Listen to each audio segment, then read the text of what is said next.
Then we will move to high school graduation proposal. After graduation this year, a group of us got together to discuss how things went and to look at current practices. Several issues were discussed, one being the instability of weather at night towards the end of May, beginning of June. Several incidences of lack of politeness or courtesy towards our staff during the graduation ceremony. Increased numbers of students walking across the stage from Robert Cooper. Frustrations over families who reserve seating in the stands.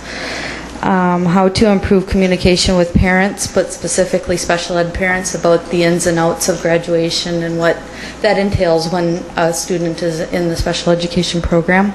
And then how to improve the picture taking area so that people aren't standing there who aren't even taking pictures but are blocking the view from other people. So we came up with several recommendations. The first being to hold the graduation ceremony on Saturday morning at 10 a.m. This would take away the instability of the weather. It would also give us daylight for the entire ceremony, so we're not getting the dusk going on. Again, picture-wise, that's kind of nice for the families, so that they're not getting the pictures. If your name ends with Z, you're going to have a darker picture. Having the resource officer available during the graduation ceremony was another recommendation. Having Mr. Skrifonic on the stage to shake the students' hands as they go across. Allowing one student from Robert Cooper to do a short speech to represent Robert Cooper in the graduation ceremony as well. Not allowing the blankets for the reserved seating in the stadium beforehand. And then hiring a professional photographer so parents don't have to worry about getting up and taking the picture as their students walking across the stage. They would then be able to remain in the stands and be able to enjoy the ceremony instead of worrying about trying to get those pictures. Several other things that we talked about too were looking into the ability of being able to broadcast on internet for a family that may have a hard time getting to the ceremony, things like that. Sending out weekly emails when it gets closer to graduation to keep people updated on what is going on and practices and things like that come up when graduation is going on. We're looking into doing a user guide for parents of students with special needs so that they have all the information that they need and they can reference that. I've already contacted several special need parents to give me some ideas of what would be useful in that handbook. Discussing how we lay out the stage so we don't have the issue of somebody taking over the mic when they shouldn't be, so that the people that it should be up there can, and we don't have that issue again. And then developing the qualifications for the speaker from Robert Cooper. So those are our recommendations for graduation. I have a few questions. Okay. Since this affects me directly next year, having a graduate. First of all, how did you come up with 10 in the morning? Are other schools doing that kind of time frame for graduation ceremonies? I guess I haven't really looked around to see what other schools are doing. Yeah, several other schools in our region do Saturday graduation at that time frame. Okay. It's not so hot yet. Another thing with the way our stadium is set up, as the sun starts to go over the edge, you're staring right into the sun. With 10 o'clock, it's going to be behind, so it won't be affecting and being in people's eyes. So that seemed like a good time where it's cooler. And then if parents want to still do a graduation party that day, they have time to do that as well. And it is typically more in the evenings when the storms come or there's rain? Is that what, it's in the spring. You've done some research that's... Well, I mean, if it's going to rain... Yeah, what I know,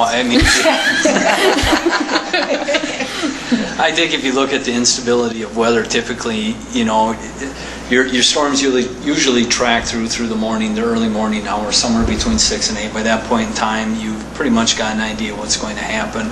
And again, this is just from my experience, whether it be with the buses or, obviously, hopefully we're not going to have snow then, but usually by that time, you have a good idea of what's going to happen by 6 o'clock in the morning when the weather's going to come through. It's not going to take it all all of it out of it. But I can say with certainty that, and tonight's a good example of the weather forecast, you had a 60% chance of thunderstorms tonight. Now, in any other given year, I think that's thunderstorms right there, but in any given year, if you had, except for this year, in which I wouldn't want to do what we did this year again, it was just...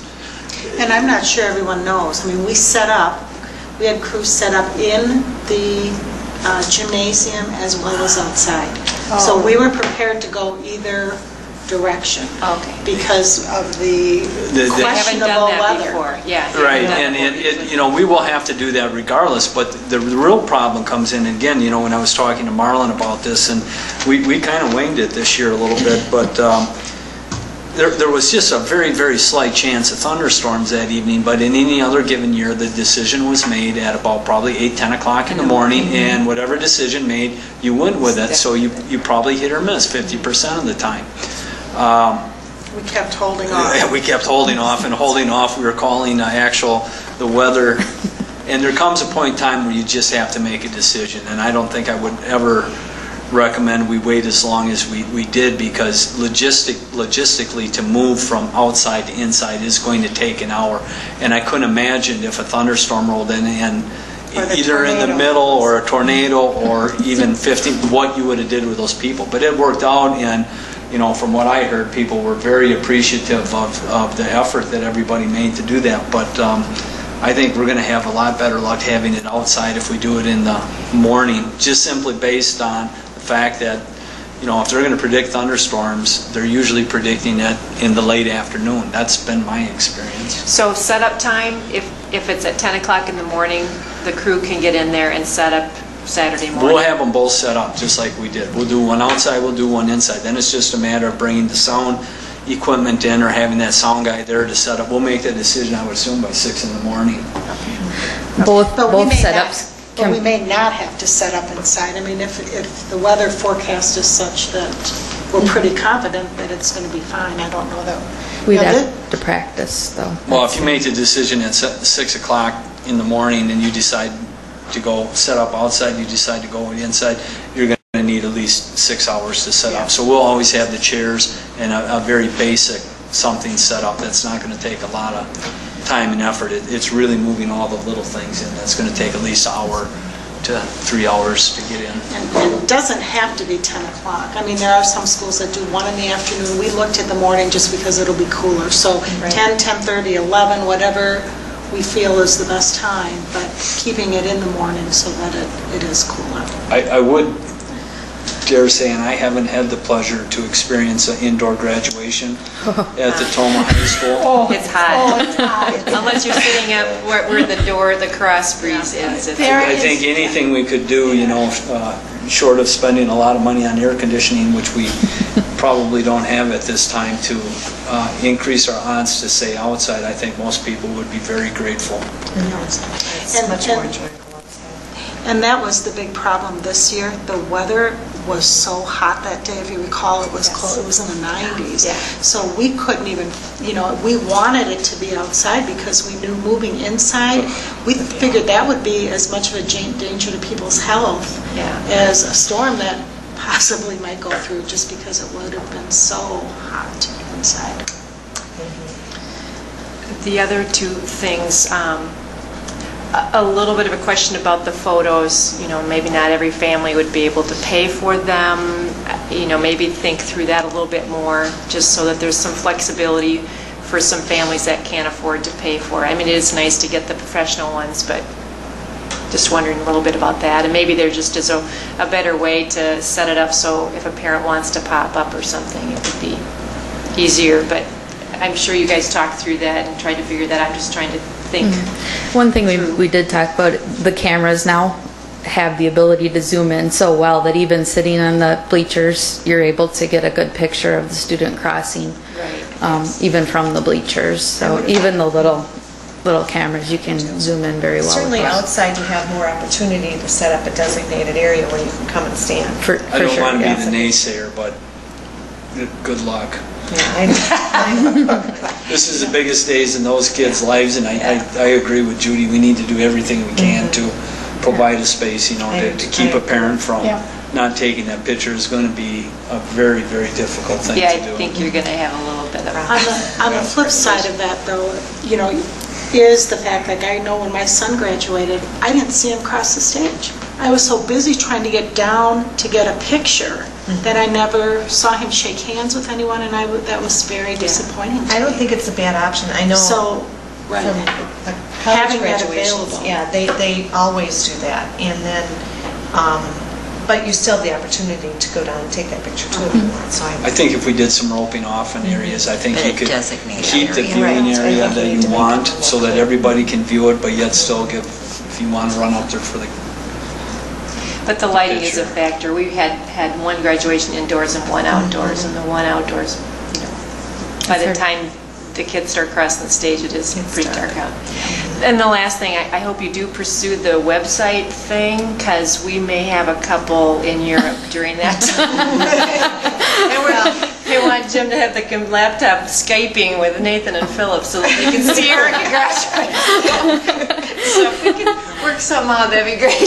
well, I think it's a perfect thing for our military families. Exactly. So there's many other people that are in that situation that even, grandparents that can't get back or other relatives that be able to see it. So, And we've already discussed it with Paul Potter, and it's on his list of things to be working on. So. Of course, the other option that might be difficult to police and people will get angry about is if it's outside with the blankets and reserved seats. but that That's needs a to be tough deal. communicated Very well in advance, because that has been an issue in the past. They really shouldn't. When they get there, they get there. It shouldn't be a blanket at 6 o'clock in the morning or the night before putting it up. Do we have a little handout for, we talked, in here it talks about a user guide for parents with students of special needs, but could there be just maybe there is, a handout, a user guide for just parents? For the parents. For the parents. Yeah.